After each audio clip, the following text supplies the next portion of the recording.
Bonjour, nous nous retrouvons pour une nouvelle semaine en compagnie de nos mêmes amis. La semaine dernière, on a vu la farine, on a vu le moulin, comment on obtenait de la farine avec du blé. On va voir cette fois-ci comment le boulanger fait dans sa boulangerie et aussi comment on fait du pain de façon industrielle, parce que vous savez qu'on fait aussi du pain de façon industrielle. Ça existe depuis quand le pain ? Depuis qu'il y a des hommes, il y a du pain. Car l'histoire du blé, l'histoire du pain est complètement liée à celle des hommes, en tout cas dans leur vie quotidienne et surtout dans leur alimentation, bien entendu. Qui a inventé le pain ? Alors, le pain, les Hébreux. Et tout à fait par hasard. Un homme était en train de pétrir sa pâte. Il a dû être appelé à faire autre chose. Il laisse sa pâte sur le coin de sa table. Et puis il revient quelques heures plus tard. Et puis, il le fait cuire et il découvre que cette galette, c'était une galette légère, complètement légère, et qu'à la chaleur, elle avait gonflé. Alors, il est très étonné, c'est le pain levé était né. Après, on a appelé ça le pain au levain. Mais ça s'est fait complètement par hasard. Parce qu'il faut savoir qu'avant, les hommes ne mangeaient que des bouillies et des galettes. Ils ne mangeaient pas de pain, on ne savait pas le faire. C'est le hasard qui a fait que tout à coup on s'est aperçu que ça pouvait monter, parce qu'il y avait du levain à l'intérieur. Et puis l'autre grande découverte pour le pain, c'est le four. C'est les Grecs qui ont découvert le four. Parce qu'avant, on cuisait sur une pierre, on faisait chauffer une pierre et on mettait la galette dessus, ou bien on avait des moules en argile ou en métal qu'on faisait chauffer sur la cendre, et puis on mettait le mélange dedans. Ils ont inventé le four. Alors, ça avait un inconvénient, évidemment, tous ces fours, c'est que plus les villes se développaient, plus les fours se développaient, et malheureusement, plus les incendies se développaient. Mais tout le monde avait un four chez soi ? Eh bien, au départ, oui, tout le monde avait un four chez soi, parce qu'on faisait son pain soi-même et on le mettait dans le four. On en faisait une fois par semaine ou une fois tous les 15 jours. Et puis les autorités ont décidé qu'il fallait arrêter les fours particuliers, parce que on risquait trop d'incendies. Alors les autorités ont fait construire des fours, et comme il y avait, la semaine dernière, tu te souviens, je t'ai parlé du moulin, comment c'était le moulin ? Du moulin banal. Le moulin banal, eh bien, il y avait des fours banals, c'est-à-dire le four public. Qu'est-ce que c'est le levain ? Alors, le levain, à l'origine, le levain, quand on a commencé à faire du pain, on pétrissait, et puis on prenait un petit peu de pain et on le gardait pour le lendemain ou la fois suivante. Et puis quand on recommençait à faire du pain, on prenait le petit morceau qu'on avait gardé de la fournée précédente et on le mélangeait. Maintenant, pour pratiquement tous les pains, on utilise les levures. Les levures, c'est une sorte de petit champignon microscopique qui transforme le sucre en alcool ou en gaz carbonique, et le gaz carbonique, c'est ça qui fait lever le pain, parce qu'on le pétrit, on amène de l'air à l'intérieur de la pâte, et puis au moment de la cuisson, ça lève, ça fait des pains gonflés, dorés, c'est le gaz carbonique et c'est la levure. Alors, il existe deux façons de faire le pain. Il existe la façon artisanale, c'est-à-dire le boulanger, et puis il existe une façon industrielle dans une usine où ça se fait à toute vitesse. Alors, nous avons été tourner 2 reportages. T'es déjà descendu dans un fournil de boulanger, Fabienne ? Non ? Tu vas voir. Ça t'intéresse ? On va aller regarder, tu vas voir. Alors, ce que je voudrais vous dire quand vous regardez ça, c'est qu'il ne faut jamais oublier que le boulanger est un homme excessivement important. Il fait un travail très, très difficile. C'est très fatigant de faire ce métier parce qu'on le fait la nuit pour que le matin, au réveil, on ait notre pain frais et croustillant, et que c'est un homme extrêmement important parce que si on n'avait plus de boulanger, qui ferait le pain ? Sauf nous, bien sûr, qui savons le faire maintenant, mais sinon.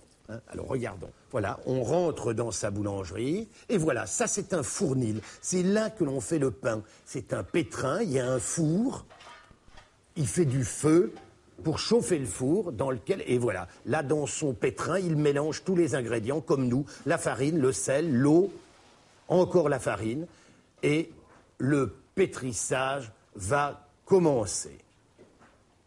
Et il rajoute tous les ingrédients, on le voit.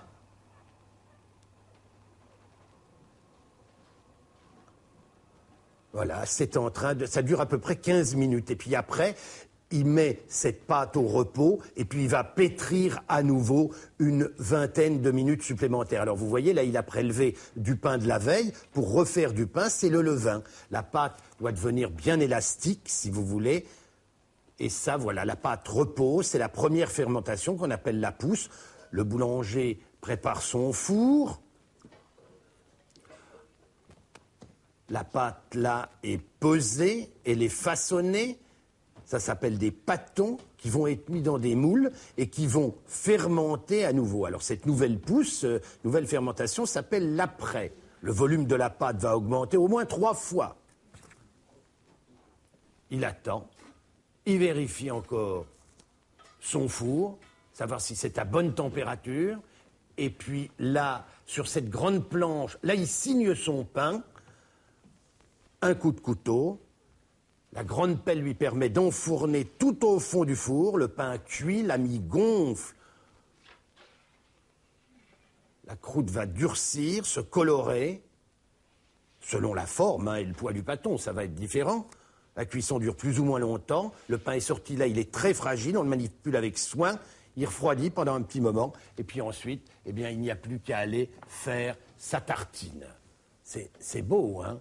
Vous voyez, alors ça, c'était un boulanger, un artisan. Il était dans sa boulangerie. C'était sa manière, son œuvre de faire le pain. Et puis maintenant, on va aller, si vous êtes d'accord, on va aller regarder un autre reportage. C'est une façon industrielle de faire le pain. C'est pas exactement la même chose. Vous allez voir, regardez. Alors là, tous les ingrédients, farine, sel, levure, eau, sont installés dans des gigantesques réserves. Les pétrins sont énormes et tout marche automatiquement grâce à un ordinateur. Alors le mélange, le pétrissage, tout est fait là-dedans, vous voyez. L'homme intervient quand même, il a rajouté de la levure. Vous voyez, on est en train de pétrir, vous voyez que ça n'a rien à voir, c'est tout à fait énorme. La pâte apparaît, elle est prête. Il n'y a pas de pousse, pas d'après. Elle va être automatiquement pesée et transformée. Alors vous voyez, ça se présente d'abord sous la forme d'une grosse boule qui doit correspondre exactement au poids de ce qu'on va voir sortir au bout du tunnel. C'est transformé ensuite automatiquement en cône. Regardez ça, pas à la main de l'homme, hein. Et puis ensuite, c'est encore retransformé, c'est étalé. On va voir apparaître une sorte de baguette, si vous voulez. D'abord un rouleau, la boule s'est transformée en rouleau, ensuite une sorte de longue baguette.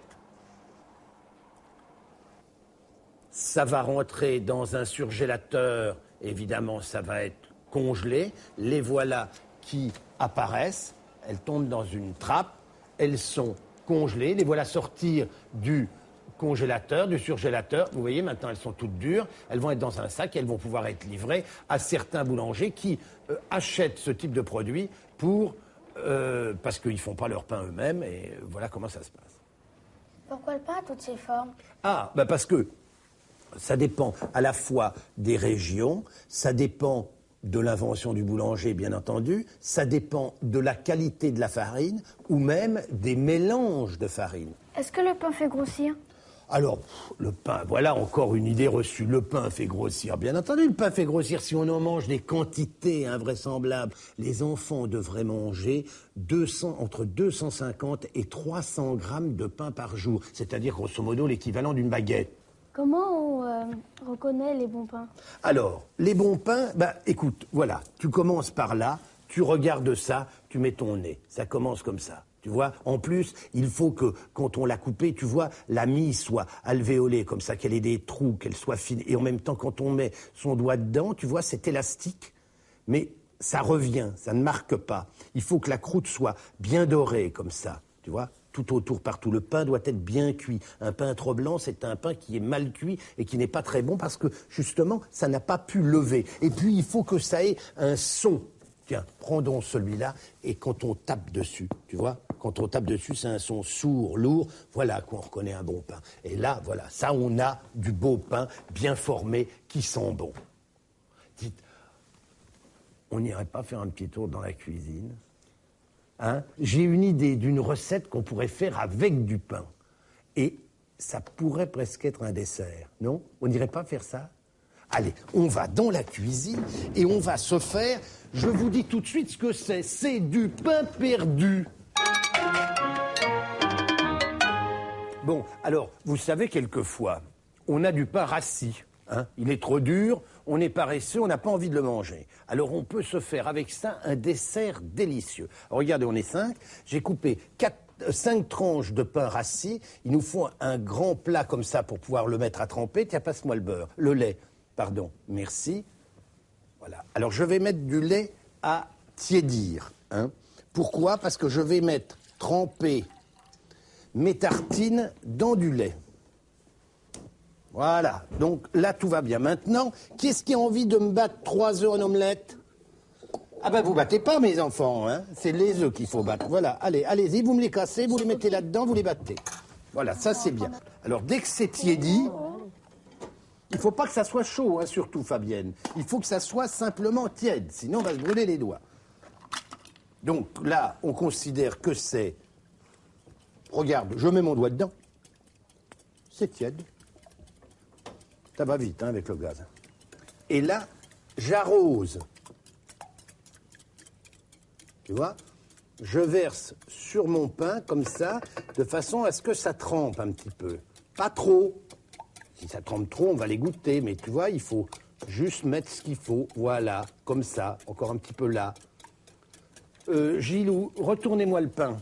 Voilà, ça c'est parfait. Retournez-moi le pain bien comme il faut. Voilà. Alors, je verse là les œufs battus en omelette. Voilà. Je mets un petit peu de beurre dans la poêle. Pas beaucoup, hein. Juste que ça... Là, vous allez me mettre... Sortez-moi le pain et mettez-le-moi et goûtez là-dessus. Ça, c'est bien pratique, hein. Je peux vous dire que travailler avec des lascars comme vous, qui fait aussi bien, c'est... Voilà, on va les laisser un petit peu s'égoutter. Je mets du beurre dans la deuxième poêle. Regardez.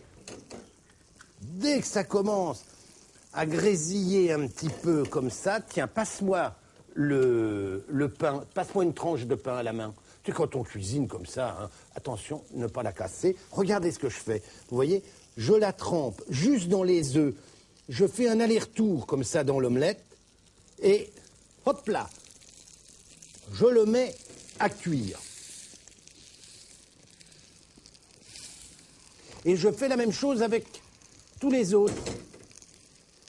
Repasse-moi une tranche. Attention de ne pas la casser. Pareil, tu vois? Regarde. Et, tu vois? Regarde. Et voilà.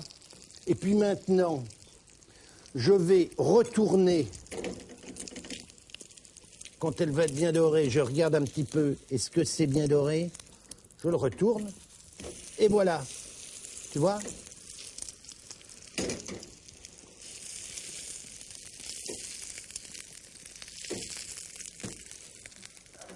Donne-moi voir une assiette, mon petit lapin. Voilà. Tu vois comme ça va être doré? Ça va être bon, hein, ça. Ça, je peux te dire que tu vas te régaler. Hein.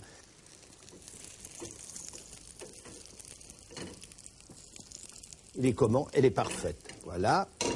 Je vais les refaire, les autres, mais je vais vous montrer comment ça se finit. Vous voyez? Ensuite, vous prenez du sucre en poudre et... Vous prenez une grosse cuillère comme ça et vous allez le mettre dessus un peu partout. Est-ce que vous aimez la cannelle? T'as jamais goûté? Tu vas voir, c'est délicieux la cannelle. Ah, ben voilà, mon truc ne va pas, mais un tout petit peu seulement, tu vois, comme ça. Voilà. Tu vas également en mettre un petit peu partout. Et voilà, maintenant tu prends, tiens Fabienne, commence, et regarde et dis-nous si c'est bon. Reconnaissez que pour un petit 4 heures, c'est pas mal, non? Hein? C'est bon? Hein? C'est bon? J'en fais pour tout le monde? Alors allons-y, je m'y mets, tout le monde en aura une. Au revoir donc, et à la semaine prochaine. Alors la semaine prochaine avec, bien entendu, de nouveaux produits et de nouvelles recettes aussi simples que celle-là pour se régaler.